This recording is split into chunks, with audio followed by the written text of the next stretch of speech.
So మనకైతే download అయితే అవుతున్నాయి అన్ని, మనకి ఇన్స్టాల్ అయితే అవుతున్నాయి. ఏవి క్రయో, క్యూబ్లెట్, క్యూబేడియం, క్యూబ్సిటిఎల్. నెక్స్ట్ దాని తర్వాత స్టెప్ ఏం చేయమంటున్నారు వాళ్ళు, ఆ రన్ టైం ఏదైతే ఉందో దాన్ని స్టార్ట్ చేయమంటున్నారు. సో మనం కాపీ చేసుకుందాం. సో ఇది డౌన్లోడ్ మొత్తం కంప్లీట్ అయిపోతే మనం రన్ చేయొచ్చు ఈజీగా.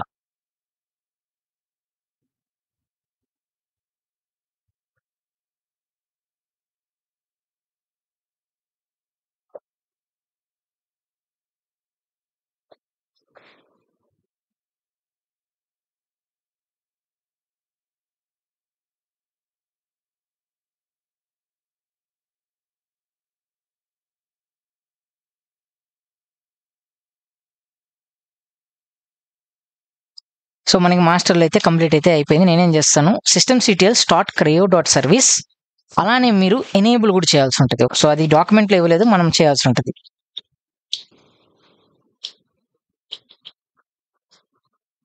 ఎనేబుల్, ఓకేనా, ఎనేబుల్ చేయాల్సి ఉంటుంది. ఎనేబుల్ చేసినప్పుడు ఏమైపోతుందంటే మనకి ఎప్పుడైనా మాస్టర్ అనేది రీస్టార్ట్ అయితే ఆటోమేటిక్గా ఆ సర్వీస్ ఏదైతే క్రయో డాట్ సర్వీస్ ఉందో అది ఆటోమేటిక్గా రీరన్ అయితే అవుతుంది ఆటోమేటిక్గా.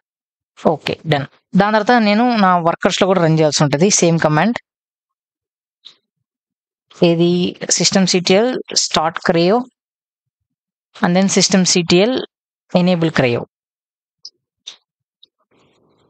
ఓకే, అలానే నా వర్కర్ 2లో కూడా రన్ చేయాల్సి ఉంటుంది. systemctl start crio, systemctl enable crio and then worker 3లో కూడా. సో వర్కర్ 3లో ఇంకా డౌన్లోడ్ అయితే అవుతుంది, సో వెయిట్ చేద్దాం. సో డన్, కంప్లీట్ అయితే అయిపోయింది. systemctl start crio, systemctl enable crio, enable crio. Okay, and then నేను మళ్ళీ నా మాస్టర్ దగ్గరికి అయితే వచ్చేస్తాను. సో ఇక్కడ వీళ్ళు ఏమంటారంటే కొన్ని బూట్ స్ట్రాపింగ్ క్లస్టర్. సో మనం ఈ 3 కమాండ్స్ని మనం కాపీ చేసుకుందాం. క్యూబేడియంని మనం ఇప్పుడే కాపీ చేయము, ఓన్లీ ఇప్పుడు ప్రస్తుతానికి వరకు మాత్రం నేనేం చేస్తాను, ఈ 3 కమాండ్స్ని రన్ చేస్తాను. డన్, అన్నిట్లో వర్కర్స్లో, మాస్టర్లో కూడా. దాని తర్వాత ఎంటర్, దాని తర్వాత ఎంటర్. సో ఇది మొత్తం అయిపోయాక మనము ఒక ఎంట్రీని రిమూవ్ చేయాల్సి ఉంటుంది ఎఫ్ఎస్ ట్యాబ్ ఎంట్రీ నుంచి.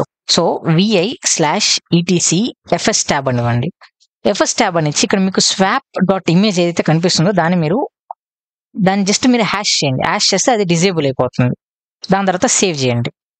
సో దీనే సేమ్ మీరు అన్నిట్లో కూడా రన్ చేయాల్సి ఉంటుంది. వర్కర్ 1లో కూడా సేమ్ ఇక్కడ ఏదైతే స్వాప్ డాట్ ఇమేజ్ ఉందో దాన్ని మీరు జస్ట్ హ్యాష్ చేసి సేవ్.